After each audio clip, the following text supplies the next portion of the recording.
The helicopter blades cut through the hot Somali air, a deafening roar that shook my chest and rattled my teeth. Dust swirled beneath us in chaotic spirals, kicking up sand and debris from the arid desert floor, coating our gear and weapons in fine, choking grit. I gripped the straps of my pack, knuckles white, heart hammering in a rhythm that barely kept pace with the rotors. We were a small team, 5 SEALs, fresh off the transport, dropped into a place that looked like the world had forgotten it. Somalia in this season wasn't just desolate, it was broken. Villages reduced to rubble, homes with splintered walls, shattered windows, and the remnants of life scattered across cracked earth. Children's toys bleached by the sun sat abandoned in the sand, rusting bicycles half buried, a broken doll staring blankly into nothing. The sight made my stomach twist. Not the horror of the rubble, but the silence. No laughter, no barking dogs, nothing but wind and the faint echo of what had once been life. Bennett, our team leader, scanned the terrain from the helicopter seat beside me. His eyes were hard, trained to read danger even in stillness. "Eyes open," he muttered, voice low but carrying authority. "This isn't just a hot zone. It's dead space. Too quiet, too perfect. Something doesn't want us here to breathe." I nodded, though my throat was tight. I could feel it already. The weight of something watching, patient, waiting in the ruins below. We had trained for ambushes, firefights, insurgents. But this felt like a predator had been expecting us for years. The helicopter tilted, descending toward a clearing near the main village. The ground shook as our landing gear hit the cracked earth, sending a cloud of sand and grit into our faces. I coughed, wiping my goggles, and checked my rifle. The M4 was cold and heavy in my hands, ready for whatever came next. Our objective was clear: infiltrate the abandoned compound, gather intelligence, locate any high-value targets, and exfil as quickly as possible. Simple on paper, but the first moments on the ground told a different story. We disembarked, boots sinking into sand that seemed to swallow sound. The helicopter lifted, leaving only the echo of its rotors and a whistling wind behind. The desert stretched endlessly, broken only by skeletal structures, half-collapsed walls, and twisted metal. Every shadow seemed to twitch at the corner of my vision. Every distant shape in the sand looked like movement, human, animal, or something else I couldn't define. "Stack up," Bennett ordered. His voice cut through the wind like a blade. "Eyes on sectors. Move slow. Sweep for triggers. We're not in a war zone. We're in a trap." I followed his lead, crouching low behind a shattered wall. My heart raced, but not just from fear, from anticipation, from knowing that every step could trigger death. Every sound, every shift of sand could mask a sniper, an IED, or worse, something we had no training for. The village was eerie in the daylight. The sunlight glinted off rusted tin roofs, and the walls of the buildings were etched with strange markings, graffiti, or something older, more sinister. There was no movement, no sign of life, but the sand told a story. Footprints, too many to count, some fresh, some old. Tracks that didn't match animals, that twisted unnaturally across the desert, curling around corners, vanishing as if swallowed by the earth. "Jonah," Bennett whispered, voice tense. "Look at this." I approached cautiously. On the cracked ground, arranged in a crude circle, were fragments of human bones. Small, sharp, jagged. Someone or something had left them there deliberately. The thought made bile rise in my throat. I swallowed hard, trying not to show it. We were trained to compartmentalize, to function under horror. But this was different. Something in the air whispered malice. "Something doesn't want us here," Dawson muttered, voice low, almost drowned by the wind. His eyes scanned the rooftops, the alleys, every possible vantage point. Not human. Not exactly. Not normal. I didn't answer. I could feel it too. A presence, patient, something ancient, coiling through the empty streets like smoke, sliding between shadows, watching. The hair on the back of my neck stood on end. My breathing became shallow, forced. We moved carefully, step by step, toward the main compound. The buildings around us looked abandoned, but the shadows inside seemed to breathe. Windows that should have been empty were black voids, almost swallowing the light of the sun. Doors creaked with invisible wind. Loose metal panels rattled like teeth grinding. I kept my weapon tight against my chest, eyes scanning. At one corner, a collapsed hut revealed a small, mangled hand protruding from the sand. Not fresh, but preserved by the desert sun and dry wind. I looked away quickly. My stomach churned. Bennett noticed. He didn't speak, just nodded for us to keep moving. The team's professionalism kept our steps measured, but the dread under our skin grew heavier with every meter. The compound loomed ahead, walls jagged, crumbling, a massive gate barely intact. Beyond it, a haze hung low over the sand. Dust or something else. Hard to tell. My goggles caught faint reflections in the fog, like shapes moving just at the periphery. "Stack on my signal," Bennett said. "Entry is silent. Eyes open. Trigger discipline." I crouched low, heart hammering in my ears. Every instinct screamed danger. My fingers ached on the cold metal of my rifle. I could almost hear the compound breathing. Not wind, not sand. Breathing. Slow, deliberate, deep, as if the stones themselves exhaled and inhaled with intent. We approached the gate. The air grew heavier, almost viscous. I could feel the dust sticking to my skin, clinging to my sweat, clogging my lungs. The smell was metallic, like rusted blood. I gagged quietly, trying to force it down.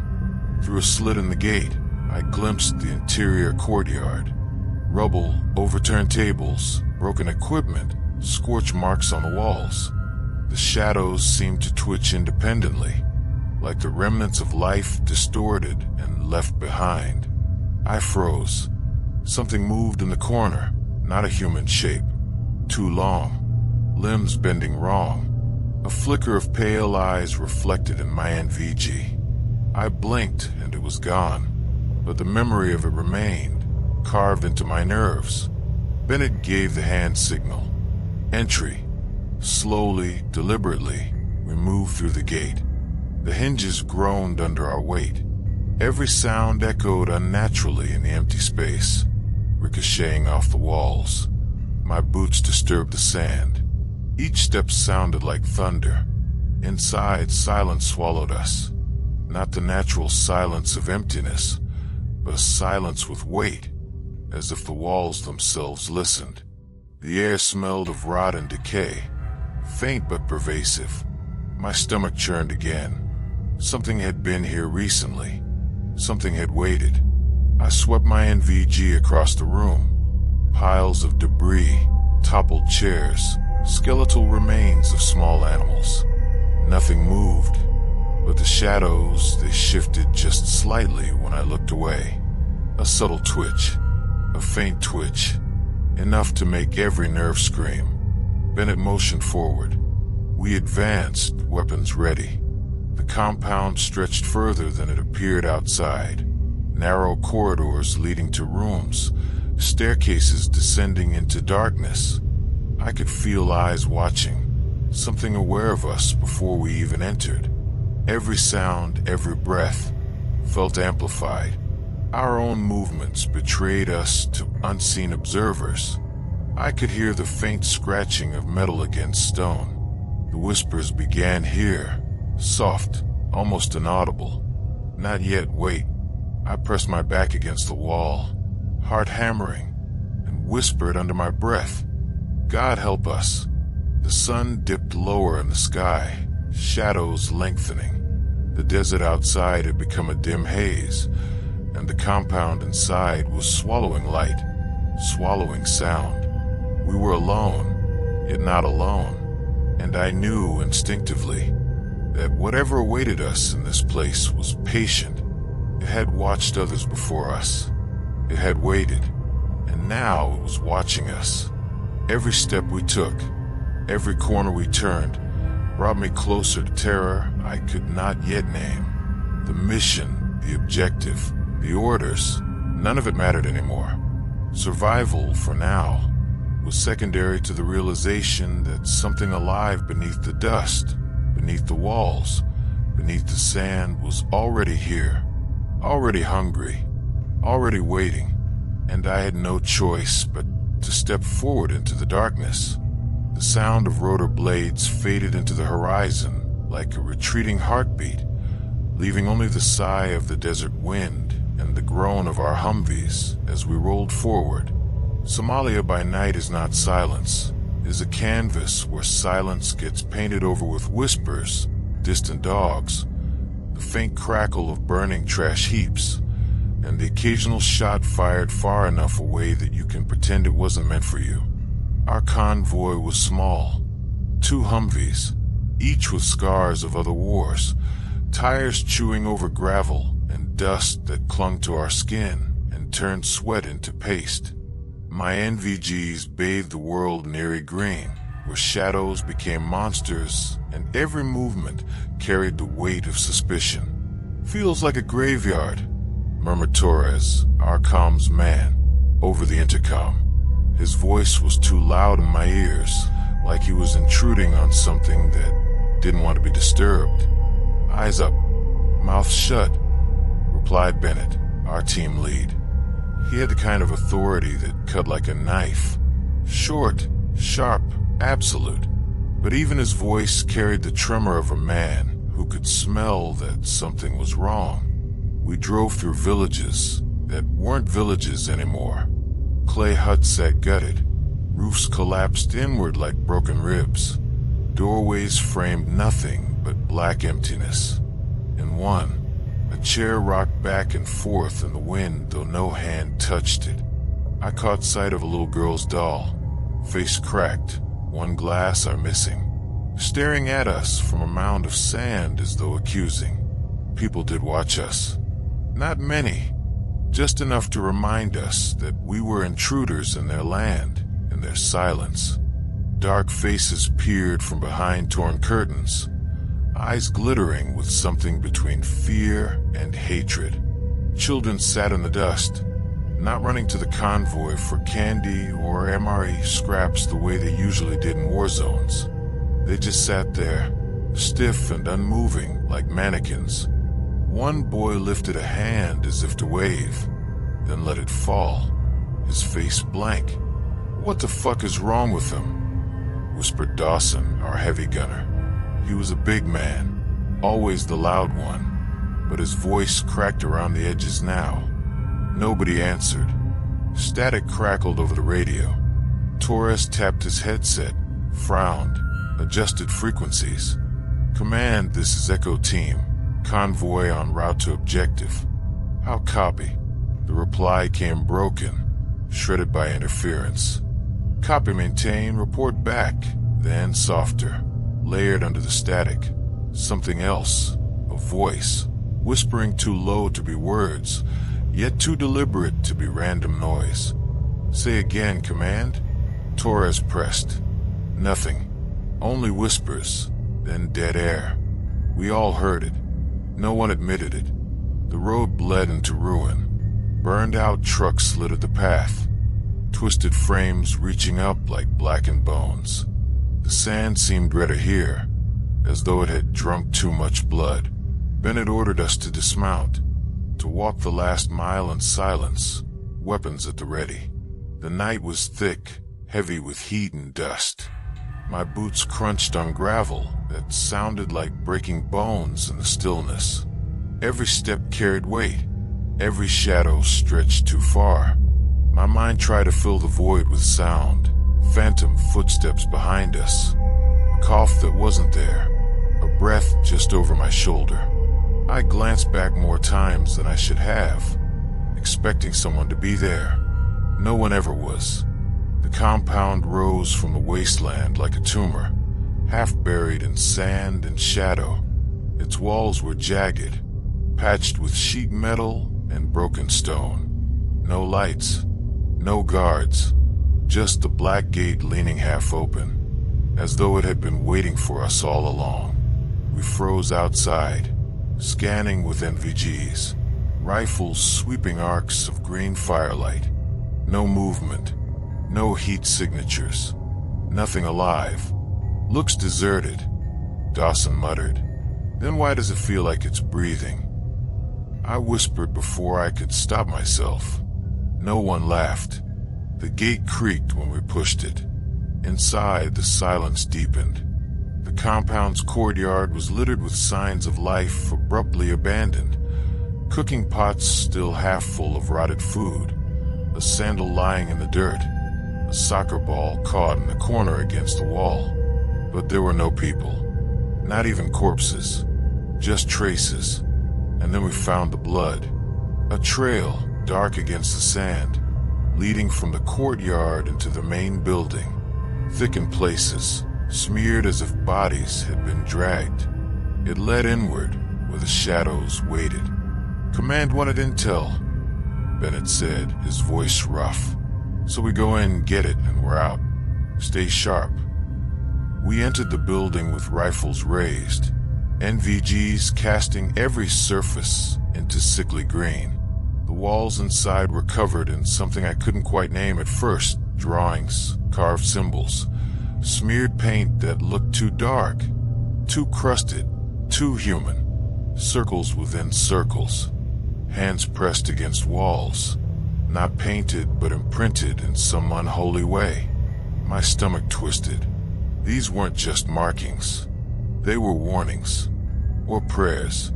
The blood trail grew thicker the deeper we went. The air reeked of iron and rot.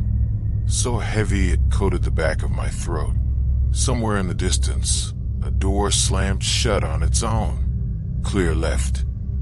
Clear right. Hall secure. The words became ritual. Mantras against the silence. Then, from the radio, static again. But beneath it, faint, almost mocking a whisper. Not English. Not Somali. Something older. The kind of sound that makes your bones ache because they recognize something your mind doesn't. We froze. 6 men, weapons raised, listening. The whispers stopped. Then, somewhere inside that black maze of hallways, something moved. Not footsteps. Not human. Something dragging, scraping against stone. Heavy and wet. And just like that, the wasteland outside felt safe compared to whatever waited in there. The first thing you learn in places like this is that silence isn't empty. It has texture. It has a pulse. In that compound, silence felt like it was pressing against my helmet, squeezing into my ears, testing whether I'd break. We followed the blood trail deeper, boots crunching over shards of glass and broken plaster. My NVGs picked out every detail in its sickly glow. Stains on the floor that had dried into black smears.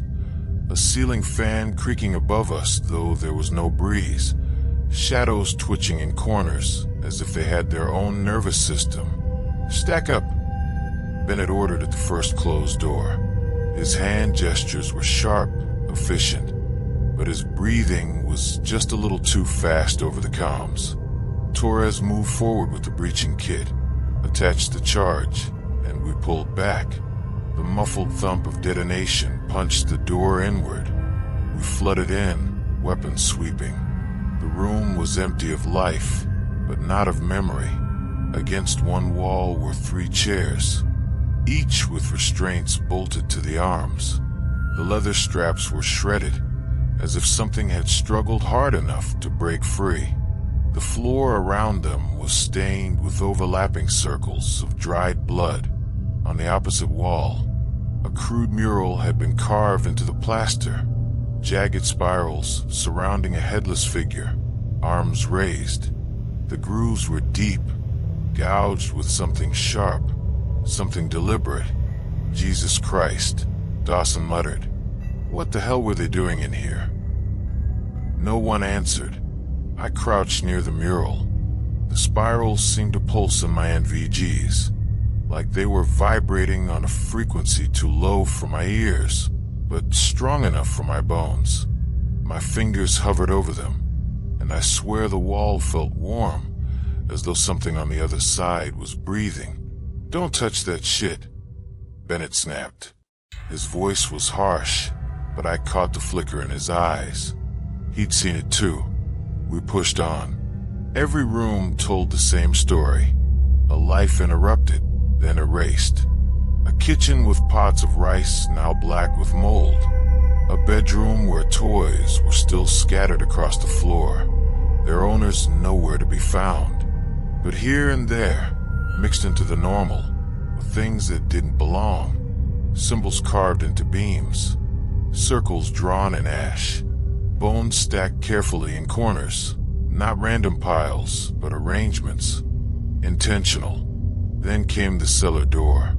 We found it at the end of a long corridor, half hidden beneath a torn rug. Steel reinforced, padlocked.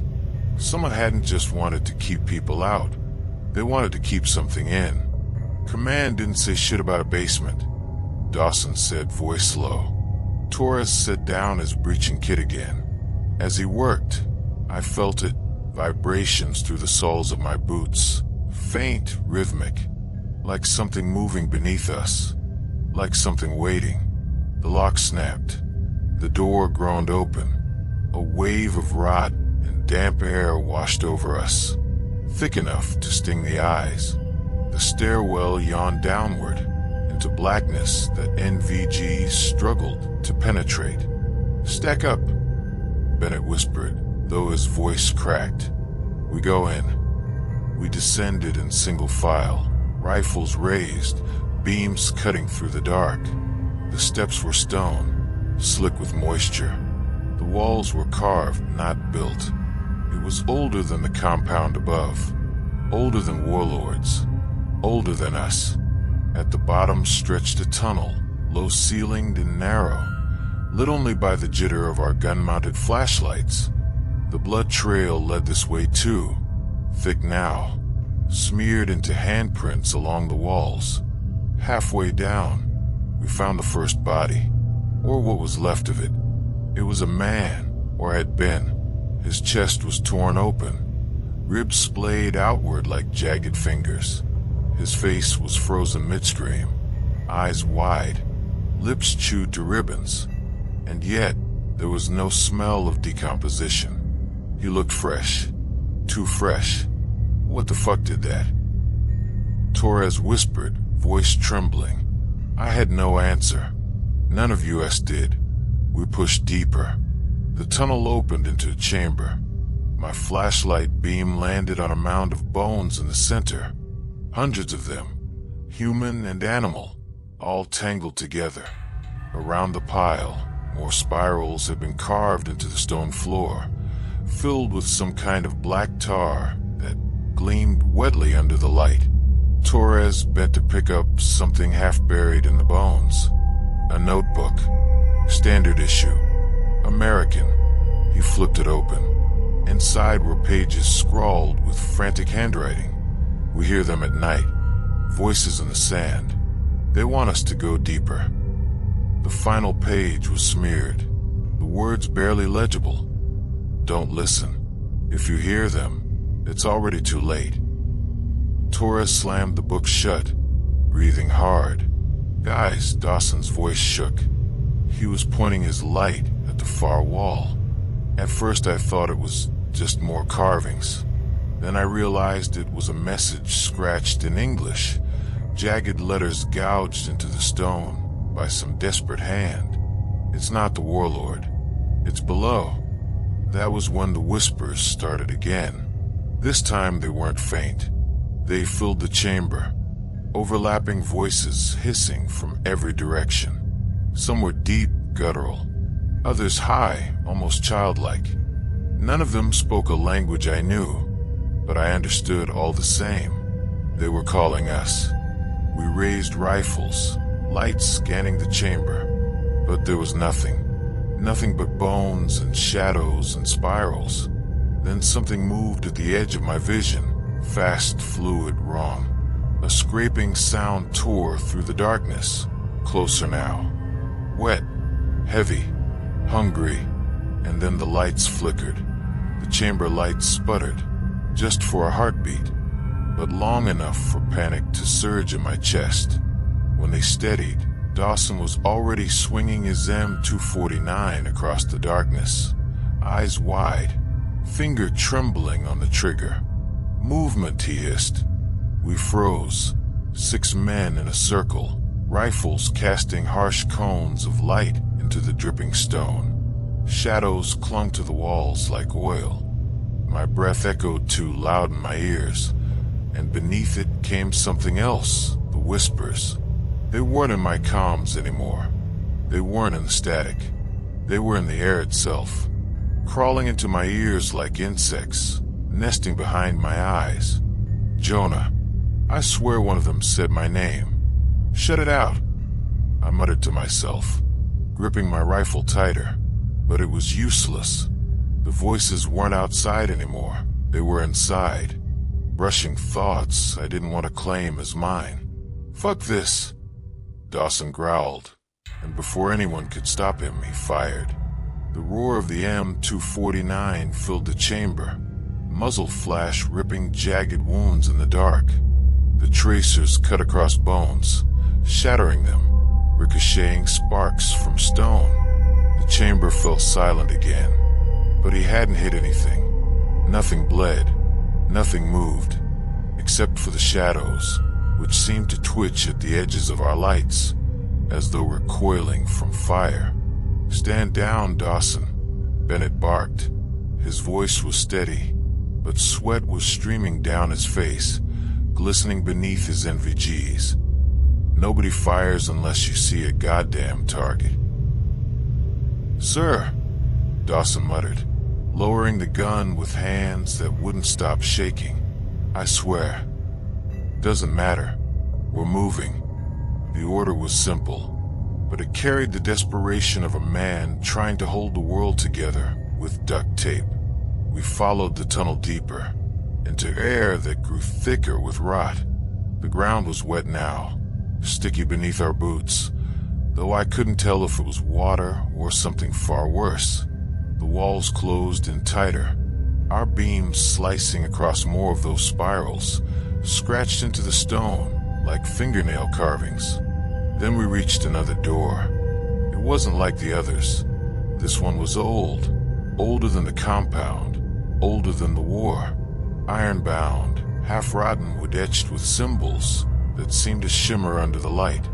The whispers surged when we stopped in front of it, louder now, frantic. "Do not open that," Torres whispered. He wasn't giving a suggestion. He was begging. His eyes were wide, lips trembling. "Intel is down here somewhere," Bennett said, though the words sounded hollow, like he was trying to convince himself. What if Intel was a lie? Torres snapped. What if Command knew exactly what the fuck this was? No one answered, because deep down, we were starting to believe him. The decision was made for us. The iron door creaked, slowly, as if pulled from the other side. Cold air spilled through the widening crack, thick and damp, carrying a stench so foul I gagged inside my mask. It was the smell of rot and graves left open. Our lights hit the chamber beyond. It wasn't empty. Bodies, dozens of them, strung up on hooks hammered into the stone walls, their skin gray and bloated, lips peeled back to reveal blackened teeth. Some wore tattered uniforms, Somali militia, civilians, and a few with gear that looked like ours. Dog tags glinted faintly in the light. Torres's hand shook as he raised the notebook we'd found earlier, staring at the scrawled words. "Don't listen. If you hear them, it's already too late." Then one of the hanging corpses opened its eyes. A milky white stare locked onto me, and its lips cracked into something like a grin. The head jerked, a wet creak of muscle. Then another body twitched, and another. Soon, all of them were writhing on their hooks, heads snapping toward us, jaws working as if trying to form words. And beneath it all, whispers swelling into a chorus. "Contact," Bennett shouted. Gunfire thundered through the tunnel. My rifle spat fire, bullets tearing into the hanging bodies. Flesh shredded, bones cracked, but they didn't stop moving, didn't stop smiling. One broke free, crashing to the floor in a twisted heap before crawling toward us on shattered limbs. Torres screamed and emptied his mag into it. Still it clawed forward, leaving streaks of black fluid across the stone. Then the chamber shook, not from our fire, from something else. The walls groaned, dust raining down, and deep in the dark came a sound I'll never forget. The dragging, scraping growl of something vast pulling itself closer. "Fall back," Bennett barked, voice breaking now. "Fall back." We tore down the tunnel, rifles flashing behind us, shadows writhing in our wake. The whispers chased us, louder and louder, weaving through our thoughts, begging, commanding, promising. When we burst back into the upper compound, hearts hammering, lungs burning, the night outside was no longer still. A fog had rolled in thick, unnatural, covering the courtyard like a shroud. And in that fog, shapes moved. Not human. Not anymore. The fog was wrong. It wasn't mist born of heat and cold clashing. No, this was heavy, deliberate, clinging to our gear, swallowing the edges of our lights. It crawled low across the ground and coiled around our boots, as if it had intent. "Eyes up. Watch your sectors." Bennett shouted, but his voice cracked, swallowed almost instantly by the haze. Shapes moved inside it. At first, I thought it was militia. Somali fighters trying to box us in. But no silhouette looked right. The heads were too low, the limbs too long. They hunched and twitched as if their bones didn't belong inside their flesh. "Contact, 12 o'clock. Dawson roared, cutting loose with the M249. The fog lit up with the flicker of tracer rounds, brass showering at his feet. For a second, something shrieked, high-pitched, inhuman, then silence again. The shapes didn't scatter. They closed in, back to the compound. Bennett ordered. We pulled into a staggered retreat, rifles up, firing controlled bursts into shadows that seemed to drink our bullets. Every shot tore something apart, but the things didn't stop moving. Then I heard it. Boots scuffling. A grunt cut off mid-breath. A scream, Torres. I spun, NVGs jerking just in time to see him vanish into the fog, something huge dragging him by the leg. His rifle clattered against the ground, kicking up sparks. He clawed at the dirt, leaving grooves as he was hauled back into blackness. "Torres! Torres!" I roared, lunging after him. My fingers brushed his boot slick, wet, before he was yanked away so violently his body lifted, clear off the ground. His scream dwindled into the dark, replaced by the sound of tearing meat. The team froze, shock written across their faces. "Move," Bennett bellowed, his own voice breaking. "We can't save him. Get inside." We stumbled back through the compound entrance, slamming the warp gate shut. Dawson shoved a steel beam across it, bracing it. The fog pressed against the bars, shapes twitching just beyond reach, claws scratching faintly at the metal. The whispers returned, not distant this time. Close. They filled the courtyard, the corridors, our heads. You're ours. I pressed my palms against my helmet, trying to block them out, but it didn't help. They weren't sound anymore. They were thoughts that didn't belong to me. "Check ammo," Bennett said, though his voice was hollow. "We hold here." Dawson was muttering, rocking back and forth behind the M249. "Did you hear Torres scream?" They were laughing. They were laughing while they tore him apart. Nobody answered. The walls shuddered. Something outside dragged claws down the stone with a screech that rattled my teeth. The gate bent inward an inch, metal groaning. I raised my rifle, fingers slick with sweat on the trigger. They're coming in. The fog seeped through the cracks in the gate, curling like smoke into the compound. And then, with a single, ear-splitting shriek, the gate burst. The things poured in. They were militia. They weren't even human. One scuttled low across the ground on all fours, its limbs twisted backwards, joints jutting like broken glass under skin. Another lurched upright, a head too small for its body, mouth stretching impossibly wide as black saliva dripped in ropes. Their eyes, those were the worst, milky, endless, glowing faintly like phosphorescent orbs. "Contact.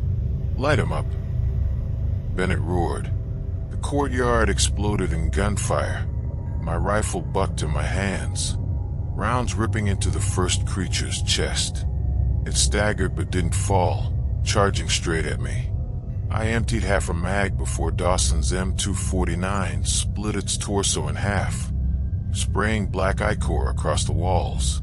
Another one dropped from the rooftop above, slamming into Ramirez. He screamed as claws ripped into his vest, tearing straight through Kevlar like paper. I swung my rifle, muzzle pressed against its skull, and fired. Bone fragments and sludge coated my face, but Ramirez didn't get up. His body twitched once, then went limp. "Fall back," Bennett yelled, voice raw. Inside. Now. We fell back into the inner corridors, dragging Ramirez's body, but leaving his weapon.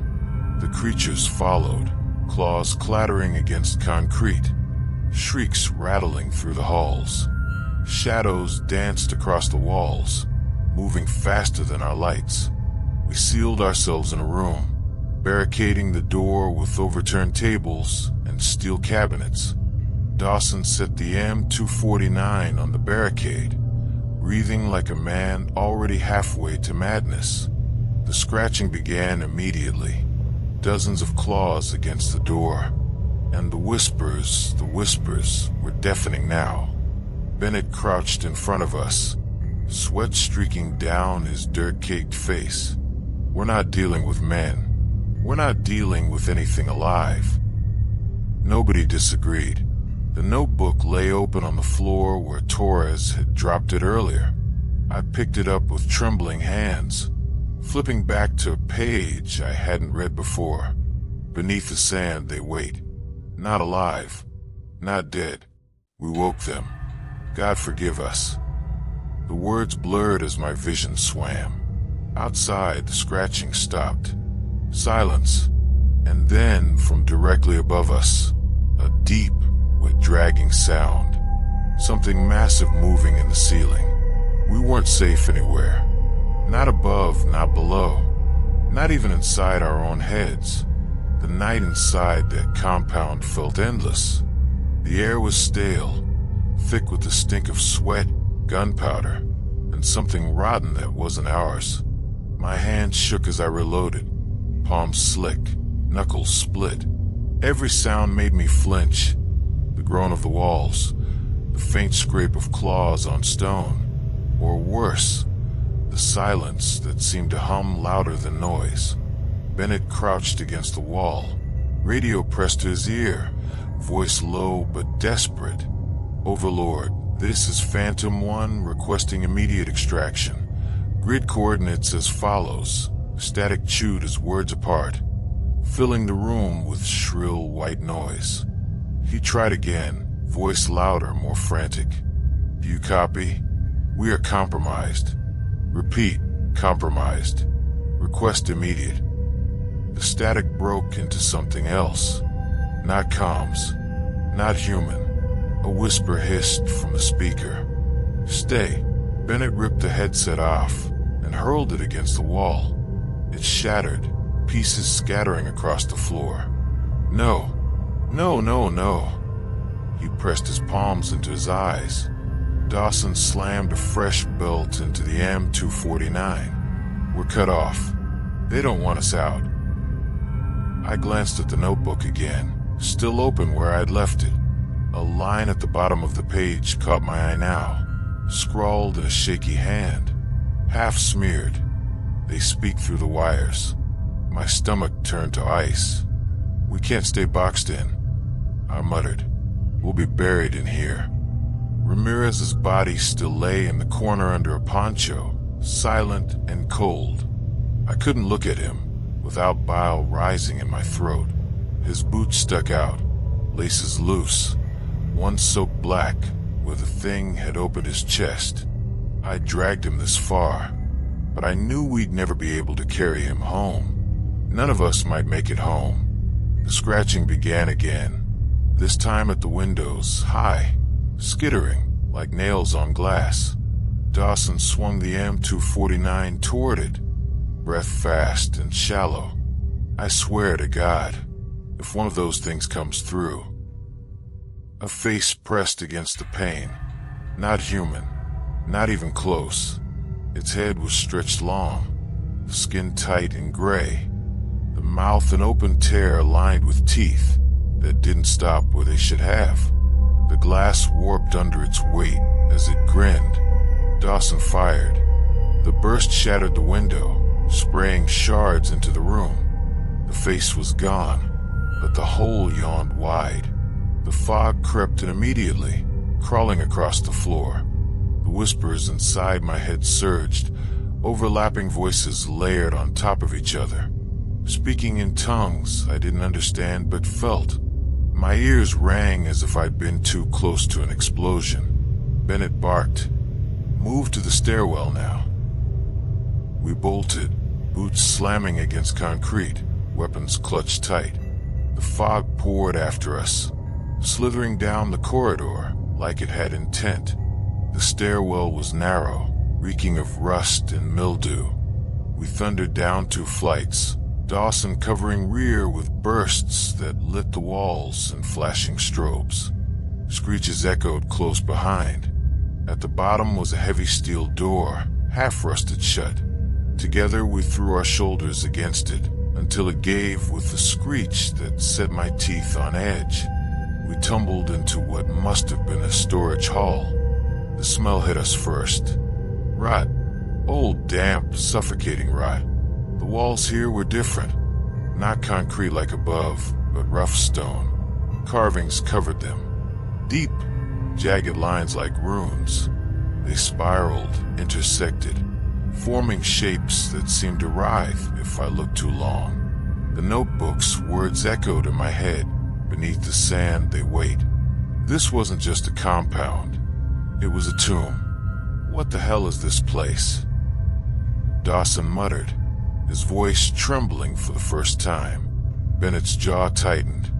Focus. Find another way out. But I could feel it. Whatever those things were, this was their place. The walls hummed faintly, as if alive. The whispers weren't just in my head anymore. They seeped from the stone itself. We pushed deeper, lights cutting through the dark, rifles raised. A noise rose ahead. Not claws, not whispers. Breathing. Low, guttural, massive. My stomach turned to lead. We rounded a corner, and there it was. It filled the chamber, a hulking mass of shadow and flesh. Limbs too many to count. each ending in hooks that scraped lazily against the stone. Its head hung low, but as we entered, it lifted, and the glow of a dozen pale eyes pierced us. Dawson froze. His weapon slipped from his hands. He whispered, "Jesus Christ." The thing smiled, and then it moved. "Open fire." Bennett roared. The room erupted. Tracers tore into the beast, spraying ichor across the carvings, but it didn't falter. One limb lashed out, hooks tearing a table in half like paper, the impact knocking us off our feet. I scrambled, ears ringing, rifle shaking as I brought it up again. The thing charged.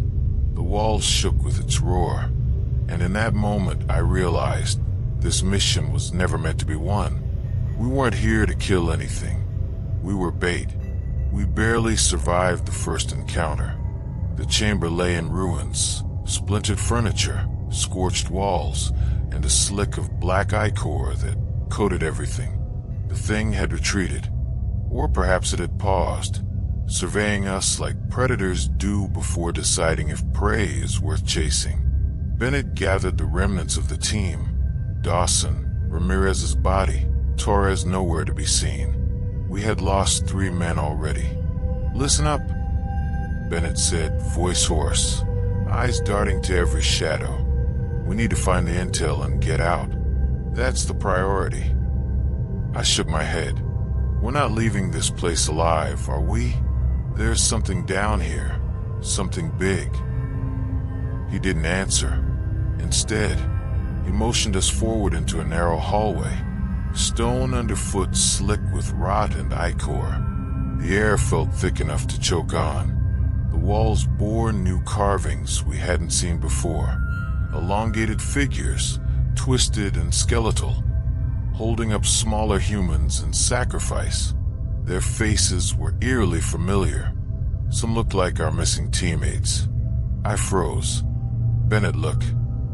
He followed my gaze to the far wall, and there it was, a pile of dog tags, uniforms, shredded tactical vests, dozens of them, each one familiar in some way.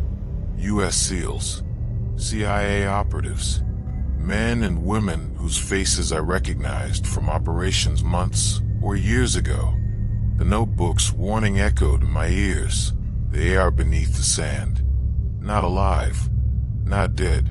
"It's true," Bennett whispered, voice trembling. They knew. Command knew. We moved carefully toward what appeared to be a hidden chamber, the smell of death thick in our noses. There was an altar, old as the walls themselves, carved from a single block of stone. Bones were stacked neatly atop it. Among them were personal items, dog tags, letters, photographs, evidence of past missions, past sacrifices. My hand shook as I picked up a faded photo of a young SEAL, smiling in fatigues. I swallowed bile. The realization sank like a stone. These people had walked the same corridors we were in now, believing they could survive. But the compound, or whatever lived beneath it, had consumed them. Dawson muttered, "So this was it all along. We were just bait." Something moved behind us. A shadow, bigger than anything human. We turned in unison. The walls seemed to ripple as it emerged. Limbs twisted and disproportionate, eyes glowing pale, teeth stretching impossibly wide. Its shriek filled the hall, reverberating in stone, shaking the very floor beneath us. Bennett grabbed my arm. "We can't fight it straight on. We need to collapse this place. Take as many of them with us as we can." He had explosives, C4 strapped along the hallways. We moved quickly, planting charges along the corridors, each step sending shivers down my spine. The whispers clawed at my mind with every placement. Stay. Run. Die. By the time we lit the final fuse, we were exhausted, bleeding from cuts, bruises, and mental strain. The last thing I saw before retreating to the safe corner was the creature advancing toward us, shrieking, something between fury and hunger. Then the explosion. It was instantaneous. Stone, wood, and flesh erupted into a cloud of dust and fire. I was thrown against the wall, ears ringing, lungs full of smoke. Screams, human, inhuman, echoed through the tunnels as the ceiling collapsed. When I crawled out, smoke and rubble filled my vision. The stench was unbearable. Debris smoldered around us, and in the wreckage, the things screamed, cut off mid-howl as the stone crushed them. Bennett and Dawson were beside me, coughing, bloodied, but alive. Ramirez and Torres gone. We staggered to the surface, the night air sharp and cold against our smoke-filled lungs. Silence fell. For a moment, it felt like we had won, but I knew it wasn't over. Something ancient had been awakened. Something patient. Something that had no loyalty, no purpose beyond hunger. And we had survived only because the tomb had collapsed on itself. Only because fate had spared us, temporarily. As we looked back at the ruins, Bennett muttered, "We've been sacrificed for the sake of secrecy. They didn't care if we lived or died." I swallowed hard, shaking. The truth hit like a blow. The U.S. command had known the risks. This was not a rescue, not a raid, not a mission. It was a slow, deliberate feeding ground. And somewhere beneath Somalia, the whispers still waited. The rubble was still smoking when we realized the surface wasn't safe. The explosion had collapsed the primary tunnels, but smaller passageways remained, jagged openings that descended deeper into darkness that no light could penetrate. Bennett looked at me, his face drawn, eyes haunted. "We go down. There's no other way. If we stay up here, they'll find us." I swallowed the bile in my throat. He was right. The compound had been the surface layer. Whatever was beneath it waited, patient, and not even the explosions could stop it forever. We moved in single file, weapons raised, flashlights carving narrow paths through the black. The air grew colder, heavier. Each breath tasted of rot and iron. Shadows clung to the walls, twitching in ways that weren't natural. The tunnels stretched endlessly. Ancient markings decorated every surface, spirals, humanoid figures, eyes carved too large for faces. The deeper we went, the more I felt the stone watching us, pressing against our minds, whispering thoughts that weren't our own. "Jonah, do you hear it?" Dawson's voice was barely above a whisper, lips trembling. "It's like they're in my head talking to me." I nodded, though I couldn't speak. They were. Not voices like ours, not whispers you could ignore. They were thoughts, invasive and alien, curling into the corners of memory and fear. At one point, we came across another chamber. The walls were lined with bones, human, animal, some unidentifiable. At the center, a pit yawned, blacker than anything above ground. It wasn't just a hole, it was a void, and the shadows inside moved, limbs writhing, stretching in ways that shouldn't be possible. "God, what is this?" Dawson whispered. "I don't know," I admitted, "but it's old. Older than the warlord. Older than us. This is their domain." We descended the stairs into the pit. The air grew thicker, suffocating. Every breath was labor, lungs burning. The whispers grew louder. Not just voices now. They were pleading, screaming, mocking. Some called our names. Others mimicked the screams of our fallen brothers. And then the first attack came. Something shot out of the darkness, too fast for our eyes to track. Dawson went first. A clawed limb wrapped around him, dragging him screaming into the shadows. His M249 skittered across the stone, emptying rounds into air. Then silence, except for the wet tearing sounds, the grinding of bone on rock. Bennett and I fired blindly, flashlights spinning, tracers slicing through darkness. Shapes darted between the lights, elongated, fluid, wrong. Eyes glowed pale, mouth stretched wide, limbs bending in impossible ways. We ran, dodging, firing, heart pounding. The tunnel twisted and turned like a labyrinth. I could feel the walls closing in, alive, pulsating with malevolence. Finally, we stumbled into a cavern. The ceiling stretched impossibly high, disappearing into blackness. Shadows shifted across the walls. The pit below roared with a sound that was part wind, part scream, part teeth grinding. "This isn't natural," I whispered. "This isn't human. This is something else. Something ancient." Bennett nodded, pale, lips pressed tight. "We need to keep moving. If we stop, they'll have us."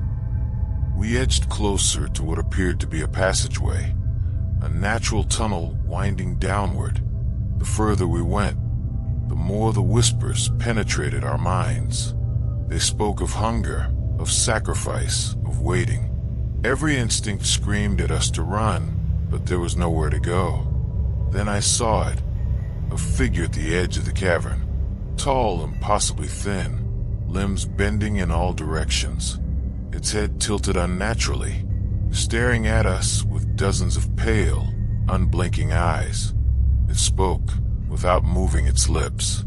"Welcome." Bennett gripped my shoulder. "We have to go. Now." I followed him down the last stretch of tunnel, the whispers clawing into every memory, every fear, every thought. The world above was gone. We were not soldiers here. We were prey. And beneath Somalia, in the dark beneath the ruins, something waited, patient, immortal, hungry, and we had nowhere left to run. The cavern was a nightmare etched into stone. Shadows moved independently of their owners, and the air vibrated with whispers, hundreds, maybe thousands of voices layered on top of each other, feeding on fear. My throat was dry, lungs burning, legs trembling.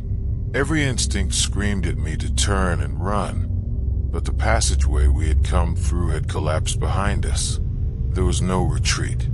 Bennett and I crouched behind a jagged boulder, rifles ready. Our ammunition was low, our senses raw from exhaustion and terror. The thing or things had been patient, letting us survive this far, but now they knew we were trapped. A shape slithered into the open, too tall, too thin, limbs bending the wrong way. Its face was a lattice of pale eyes and teeth that glinted under our flashlight beams. It tilted its head, listening to us breathe, savoring our fear. "Jonah," Bennett whispered, "we fight together. No solo runs." I nodded, though my hands shook uncontrollably. There was no courage left, only survival, raw and desperate. The first leap came without warning. A creature shot from the shadows, claws slashing the air. I fired blindly, tracer rounds carving through its torso, but it didn't stop. Its limbs twisted further, stretching impossibly, jaws snapping inches from my face. I dove to the side as it crashed into the rock, leaving a slick of black ichor in its wake.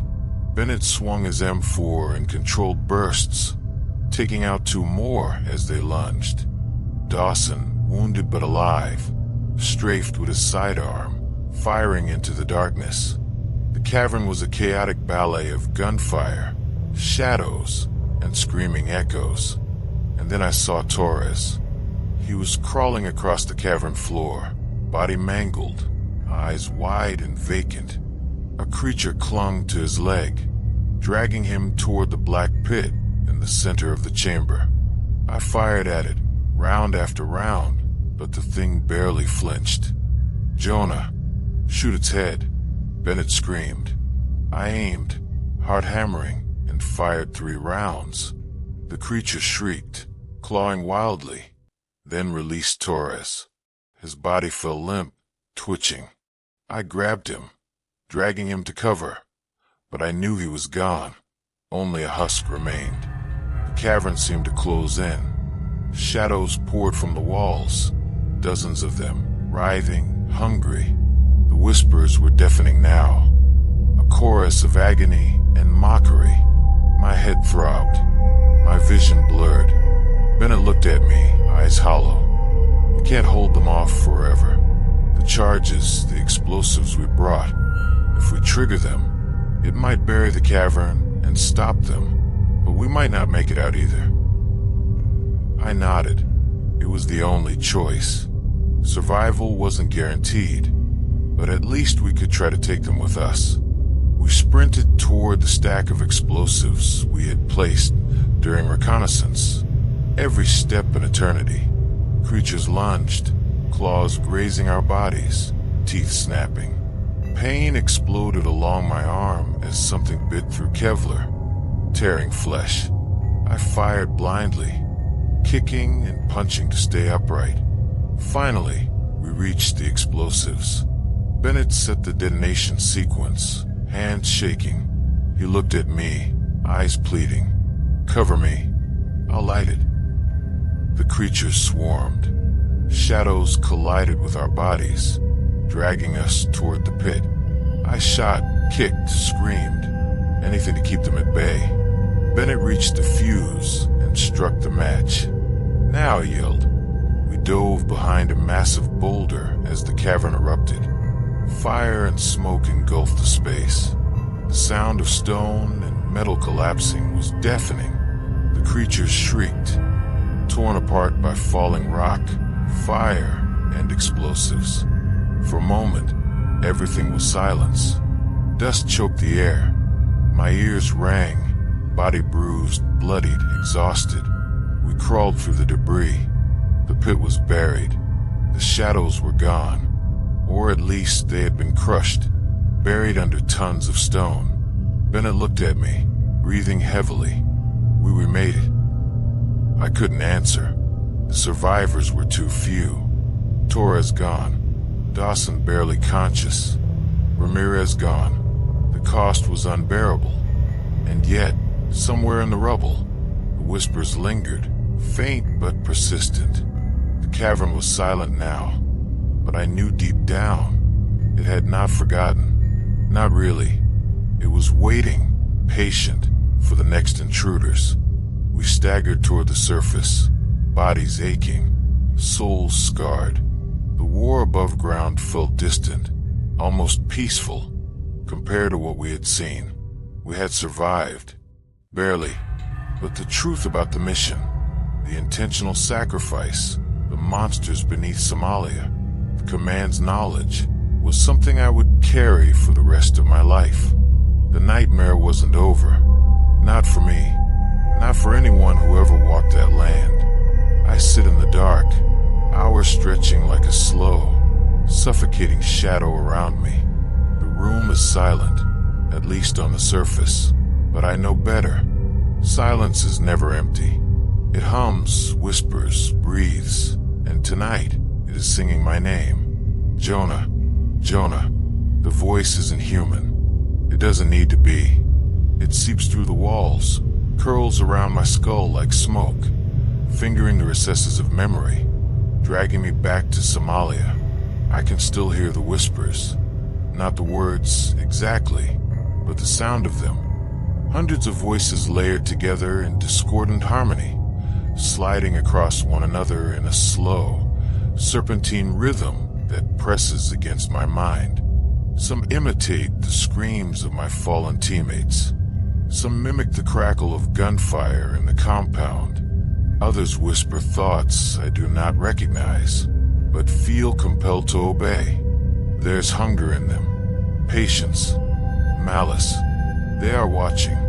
Outside, the wind rattles the old window panes. I startle at every tap, every creak. A floorboard groans under a weight that isn't there. Every shadow shifts, just enough to suggest movement, just enough to make the hair on the back of my neck rise. I know it is not imagination. I know it is still with me, waiting, patient, lurking in the spaces between reality and memory.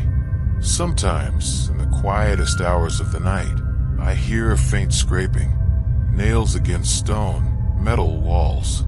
The sound twists in my mind until it becomes a chorus of agony. Echoes from the compound, the tunnels beneath, the pit where Torres was dragged screaming into the darkness. His voice is always the first I hear, followed by Dawson Ramirez, their screams layered into one endless, haunting refrain. The sound pierces through my ribs, rattling my heartbeat, leaving my stomach tied in knots of terror. I reach for my medals, scattered across the dresser. Dog tags, folded letters from home, photographs of smiling faces, proof that life existed before the mission, proof that the world above still breathes. I can almost feel the heat of the fire in the cavern, the explosion that should have saved us, but instead left a permanent scar etched into my mind. I pick up a photo of Torres, still smiling, the same way he did on deployment, oblivious to the horrors that awaited. My fingers tremble. I cannot look long. His eyes follow me, and in the corner of my vision, I swear they move, glowing pale in the dark like the eyes of the things beneath Somalia. I try to rationalize it. It's PTSD. It's trauma. But logic cannot explain the scratches on the walls I wake up to in the middle of the night. Thin, jagged lines like claws dragging across plaster. It cannot explain the faint, with dragging sounds under my bed, the whispers seeping from the cracks in the walls. I know the truth. I am not alone. I never truly left the compound. The nights are worse than the days. In sunlight, the world feels stable, safe. But at night, the air thickens, and the shadows stretch unnaturally, moving when no one is there. The darkness fills with shapes just beyond the edge of my vision. Long limbs bending the wrong way, heads tilting at impossible angles, pale eyes peering from corners. I cannot escape them. Even in my dreams, I descend back into the tunnels, retracing each step through the spirals, the carved symbols, the pits of bone and ichor. The creatures are always waiting. They do not sleep. They do not tire. They do not forget. I hear Torres' scream most nights, drawn up from some chasm in my memory. It starts soft, almost human, then shifts, stretches, warps into something alien. A wet, grinding sound follows.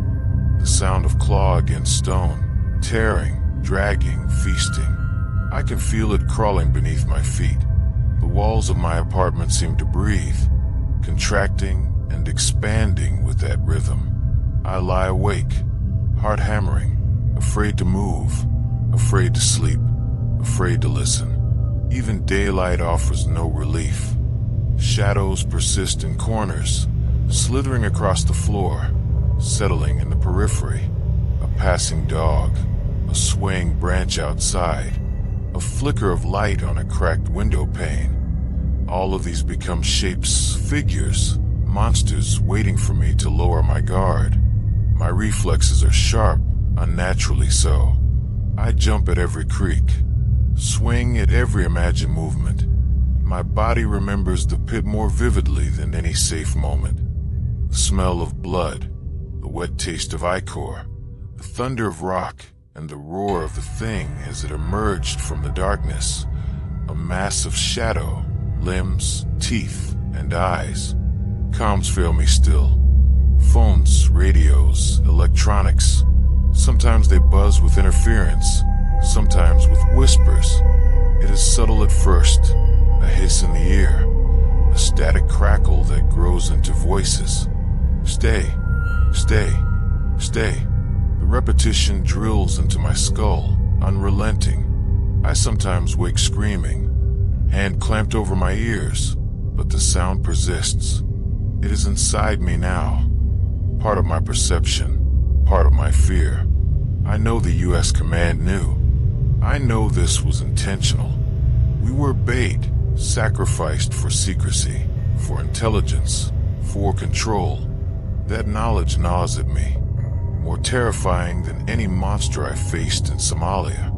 The monsters below may be ancient, incomprehensible, hungry, but the people who sent us there, aware of the horror, are human, calculated, cold, and worse.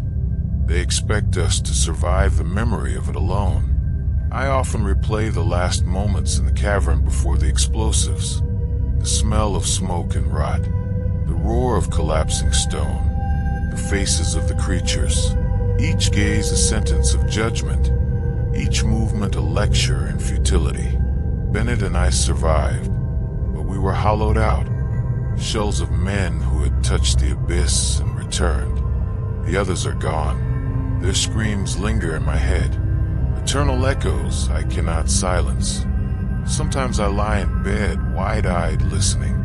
The room hums faintly, the air thickens.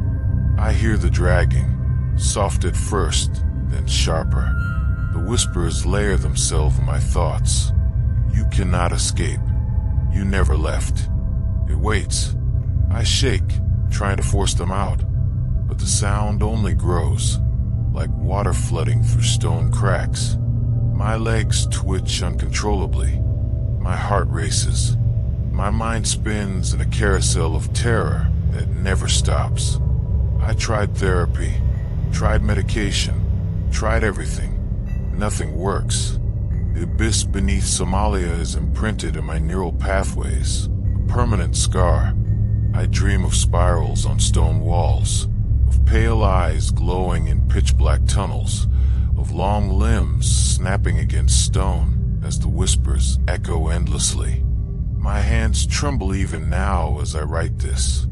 I can feel shapes at the edge of the room, cold and patient, waiting for me to close my eyes. At times I hear Bennett's voice, muffled, distant, distorted by memory. Sometimes I imagine him standing across the room, shaking, whispering, "Jonah, it's still down there." And I know he's right. The pit was buried, the creatures crushed, but not destroyed. Some part of them waits, beneath the sand, beneath the stone, in the eternal dark, patient, hungry. The nights are worst when the wind is high. The scratching comes from all directions now, soft and wet, like nails on walls or claws across bone. The whispers hiss directly into my ears. We remember, we are patient, we hunger. I cannot escape. I cannot hide. Even in crowded streets, I feel them behind me, moving with the shadows, crawling across surfaces, touching my spine, my neck, my skull. Sleep is a battlefield. Every time I close my eyes, I am back in the compound, in the tunnels, under the pit. I hear Torres being dragged screaming. I hear Dawson's last cry. I see Ramirez being ripped apart. The creatures are always there, circling, whispering, watching, teaching me that there is no escape from what lies beneath. My own breath sounds loud and wet in my ears. Each inhale a drumbeat of terror. Each exhale a signal that I am still alive for now. The U.S. command, the mission, the sacrifice, the horror, they follow me like a shadow. I cannot distinguish reality from memory. Every creak, every groan, every whisper is the echo of the abyss. My home is haunted. My mind is haunted. My soul is haunted. And yet somehow I survive. I wake each day, trembling, alert, terrified. The pit beneath Somalia waits still, patient. The whispers never stop. The shadows have grown long in my life, curling over my bed, my walls, my memories. The truth is simple, and it terrifies me every second I am alive. The mission was never meant to be survived.